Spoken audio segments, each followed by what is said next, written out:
نسمي الله كده ونصلي على الرسول. اللهم صل وسلم وبارك على سيدنا محمد وعلى آله وصحبه أجمعين. طبعا الحلويات بتاعتنا اللي ما شاء الله يعني عدد غنية عن التعريف. تاني اوردر من اوردرات شم النسيم، وهي ايه؟ الفسيخ بتاعنا. وان شاء الله يكون اخر اوردر. حاجة كده زبدة سايحة بتنزل سمنة بلدي والله. الأحجام ما شاء الله كلها، كل الناس اللي حاجزة معايا بقى ولها اوردرات هتستلم ان شاء الله في شم النسيم موجودة.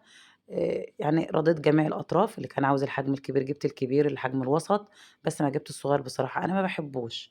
يعتبر إيه أفضل حجم الكبير أو الوسط، حلو أوي.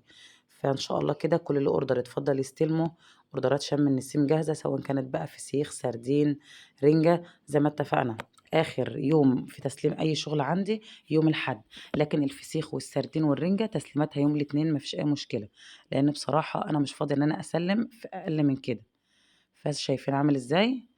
الله أكبر يعني. إن شاء الله بإذن الله هانزّل لكم ريفيوهات الناس عن الشغل الجميل ده، الناس اللي أخدت في نُص يوم 16/4 بجد ريفيوهاتها جميلة جدًا، حاجة كده من اللي تفتح النِفس وتشجّع الناس على الشغل. زي ما قُلت لِك كده سمّي بالله في قلبِك وصلّي على الرسول وقولي ما شاء الله، اللهم صل وسلم وبارك على سيدنا محمد وعلى آله وصحبه أجمعين. الكمية معانا النهارده الله أكبر يعني بألف هنا على كل أصحابها. أكبر بكتير من كل مرّة، يعني عاملين كمية محترمة، بس طبعًا بالحجز، لو في فوري هانزّله فوري، ما فيش يبقى كده تمام أوي الدنيا. زي ما أنتم شايفين ده بقى الحجم الكبير، ده كده الباشا زي ما بيقولوا، ده الحبّايتين كيلو، ومعانا ال3 حبّايات كيلو، ما فيش أقل من كده. شايفين المنظر عامل إزاي؟ حاجة بجد تحفة أوي هتعجبكم، بألف هنا كده يا رب على كل اللي order عندي بقى في أي حاجة. زي ما قُلت لكم شايفة السمكة عاملة إزاي؟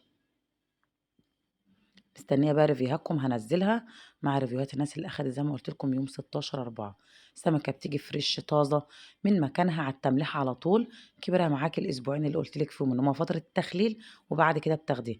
يعني بفضل الله لا سمكة متخزنة في التلاجات ولا فسيخ متخزن في البراميل ولا الكلام ده خالص، علشان كده لازم تكون دي النتيجة معاكِ.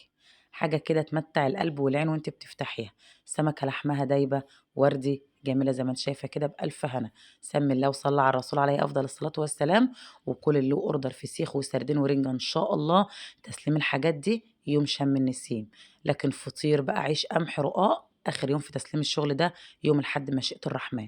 كل سنة وأنتم طيبين.